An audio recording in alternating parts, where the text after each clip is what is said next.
قرآن جب آقا علیہ الصلوۃ والسلام کے چہرہ انور کی بات کرتا ہے، قرآن فرماتا ہے والضحیٰ، پتہ یہ چلا کہ سارا کا سارا قرآن الحمد سے لے کر والناس کی سین تک میرے آقا کی حمد و ثنا بیان کر رہا ہے۔ سیدنا مولانا محمد رسولہ النبی الامین المکین الحنین الکریم الرؤوف الرحیم، اما بعد فاعوذ باللہ من الشیطان الرجیم، بسم اللہ الرحمن الرحیم۔ قال اللہ تبارک و تعالی فی القرآن الکریم والفرقان الحمید، انا انزلناہ فی لیلۃ القدر، صدق اللہ مولانا العظیم۔ ان اللہ وملائکتہ یصلون علی النبی یا ایھا الذین آمنوا صلوا علیہ وسلموا تسلیما۔ ذرا مل کر محبت اور عقیدت کے ساتھ، اس یقین کے ساتھ آپ نے درود پاک پڑھنا ہے کہ ہم پڑھتے ہیں اور آقا علیہ الصلوۃ والسلام خود سماعت فرماتے ہیں۔ مل کر پڑھیے الصلاۃ والسلام علیک یا سید یا رسول اللہ وعلی آلک واصحابک یا سید یا حبیب اللہ، الصلاۃ والسلام علیک یا نبی اللہ وعلی آلک واصحابک یا سید یا رحمت للعالمین۔ اللہ رب العزت کا بے پایہ لطف و کرم اور احسان عظیم کے جس کی توفیق خاص سے آج ہم سب رمضان مبارک کے مہینے کی عظیم ساعتوں میں 27ویں شب اور آج قرآن کریم تراویح کی صورت میں مکمل کیا گیا۔ اللہ رب العزت کی بارگاہ میں دعا ہے کہ مالک کائنات ہمارا آنا، سننا، سنانا اپنی بارگاہ میں قبول و منظور فرمائے، اور حضور علیہ الصلوۃ والسلام کا ذکر کرنا اپنی بارگاہ میں قبول و منظور فرمائے۔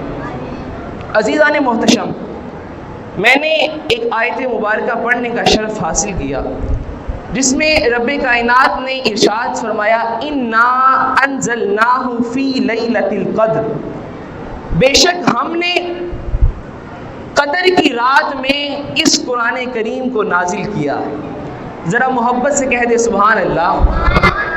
ہم نے لیلۃ القدر میں اس قرآن کریم کو نازل کیا ہے، اور پھر اللہ رب العزت نے اگلی آیت میں ارشاد فرمایا وما ادراک ما لیلۃ القدر، اور فرمایا اے بندے تو اس رات کے بارے میں جان ہی نہیں سکتا کہ یہ رات کیا ہے، کیونکہ اس رات میں اللہ رب العزت نے آقا علیہ الصلوۃ والسلام کے قلب اطہر پر قرآن کریم کو نازل کیا، اور پھر فرمایا کہ بندے تو اس رات کو جان ہی نہیں سکتا کہ یہ رات کیا ہے۔ لیلۃ القدر خیر من الف شہر، یہ وہ رات ہے، لیلۃ القدر یہ وہ رات ہے جو 1000 مہینوں سے بہتر ہے۔ اللہ اکبر۔ اب اللہ رب العزت نے یہاں پر ارشاد فرمایا اور اشارہ دے دیا کہ آقا علیہ الصلوۃ والسلام کے قلب اطہر پر اس کتاب کو ہم نے نازل کیا، جس رات قرآن آیا اللہ پاک فرماتا ہے بندے تو اس رات کو نہیں سمجھ سکتا۔ اب جملہ کہنے لگا ہوں، سمجھیے گا اور سبحان اللہ کی صدا آنی چاہیے۔ اللہ رب العزت نے فرما دیا جس رات قرآن آیا بندے تو اس رات کو نہیں سمجھ سکتا، تو جس ذات پر پورا قرآن اترا بندے تو اس ذات کو کیسے سمجھ سکتا ہے؟ تو اس ذات کو کیسے سمجھ سکتا ہے؟ تو پتہ یہ چلا اللہ رب العزت نے اس رات میں قرآن پاک نازل کیا، اور جس ذات پر قرآن نازل کیا ان دونوں کا آپس میں تعلق ہے۔ کیا ہے؟ بولیے گا کیا ہے؟ پتہ چلا قرآن اور صاحب قرآن حضور علیہ الصلوۃ والسلام، قرآن اور صاحب قرآن کا آپس میں تعلق ہے، اور اس آیت مبارکہ سے عظمت ثابت ہو رہی ہے۔ قرآن بھی لا ریب ہے، میرے آقا بھی لا ریب ہیں، قرآن بھی بے عیب ہے، میرے آقا بھی بے عیب ہیں، قرآن منزل من اللہ ہے، میرے آقا مرسل من اللہ ہے، میرے آقا مرسل من اللہ ہے۔ قرآن کی حفاظت کا ذمہ خود رب کائنات نے لیا ہے۔ ذرا مل کر کہیں سبحان اللہ۔ قرآن کی حفاظت کا ذمہ کس نے لیا؟ بولیے گا کس نے لیا؟ اللہ تعالیٰ نے لیا، اور آقا علیہ الصلوۃ والسلام کی حفاظت کا ذمہ بھی خود رب کائنات نے لیا ہے، خود رب کائنات نے لیا ہے۔ تو پتہ یہ چلا کہ دونوں کا آپس میں باہمی تعلق ہے، اس لیے کہ یہ قرآن ہے وہ صاحب قرآن ہے۔ یہ قرآن ہے، وہ صاحب قرآن ہے۔ اب اللہ رب العزت قرآن کریم میں دوسرے مقام پر ارشاد فرماتا ہے نازل بہ الروح الامین، یہ وہ کتاب ہے جسے امانت دار روح حضرت جبرائیل امی لے کر آئے۔ حضرت جبرائیل امی لے کر آئے، کہاں پر لے کر آئے؟ فرمایا علی قلبک، سونیا تیرے قلب اطہر کو لے کر آئے، آپ کے قلب اطہر پر اس قرآن کریم کو نازل کیا۔ تو پتہ یہ چلا قرآن بھی بے مثال ہے، میرے آقا بھی بے مثال ہے۔ قرآن کی بے مثلیت کا عالم کیا ہے؟ اللہ اکبر۔ اگر ہم تاریخ کا مطالعہ کریں تو جتنی بھی پہلے امتیں گزری ہیں ان کے لیے ایک مقام طے کیا جاتا تھا جہاں پر انہیں اللہ رب العزت صحیفہ کوئی کتاب عطا فرماتا، ایک مقام طے کیا جاتا تھا کہ یہاں پر آؤ اور یہاں پر اللہ رب العزت سے کلام کرو اور اپنی کتاب جو اللہ رب العزت نے تمہیں دینی ہے وہ عطا کرے گا۔ مثال کے طور پر حضرت موسیٰ علیہ السلام، اللہ رب العزت نے موسیٰ علیہ السلام سے فرمایا کہ موسیٰ علیہ السلام آپ کوہ طور پر تشریف لے آئیں اور وہاں پر اللہ تعالیٰ سے کلام کرتے ہیں۔ وہاں پر اللہ تعالیٰ انہیں تورات عطا فرماتا ہے۔ کیا عطا فرماتا ہے؟ تورات عطا فرماتا ہے، اور وہ بھی مکمل عطا فرماتا ہے۔ تو پتہ یہ چلا کہ باقی انبیاء کے لیے خاص مقام تھا جہاں پر انہیں کتاب دی جاتی تھی، مگر قربان جائیں آقا سفر میں ہوں یا حضر میں ہوں، آقا اپنے گھر مبارک میں ہو، حجرے مبارک میں ہو، آقا غزوات میں ہو، جہاں کہیں بھی ہو قرآن ساتھ ساتھ تشریف لا رہا ہے، قرآن وہاں پر نازل ہوئی جا رہا ہے۔ تو پتہ یہ چلا بے مثلیت کا عالم کیا ہے۔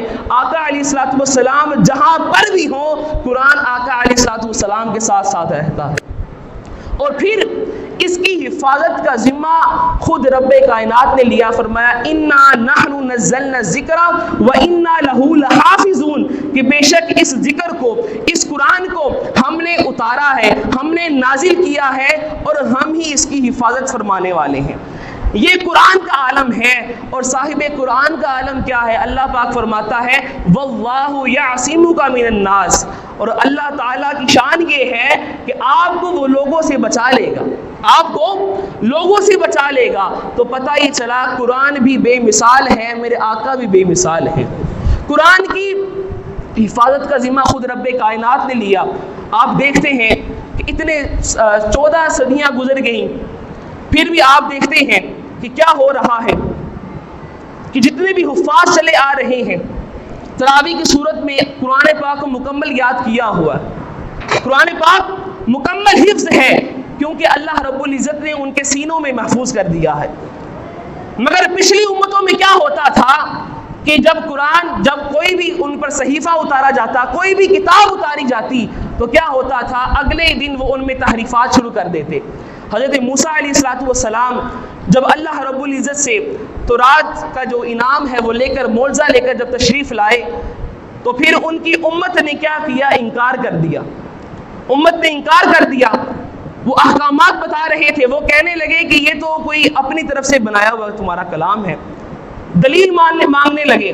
تو حضرت موسیٰ علیہ السلام نے اپنی قوم میں سے 70 جو بڑے مغرور شخص تھے، 70 افراد لیے اور کوہ طور پر لے گئے، جو انکار کر رہے تھے، اب تورات کا انکار کرنے والے تھے، ان کو کوہ طور پر لے گئے، اور وہاں پر اللہ رب العزت کا انہوں نے کلام سنا، وہاں پر تورات سنی، تو پھر کہنے لگے ہم نے سماعت تو کر لی ہے، مگر اب ہم دیکھنا بھی چاہتے ہیں، ہم دیکھنا بھی چاہتے ہیں، یعنی کہ انکار پر انکار کرنے لگے۔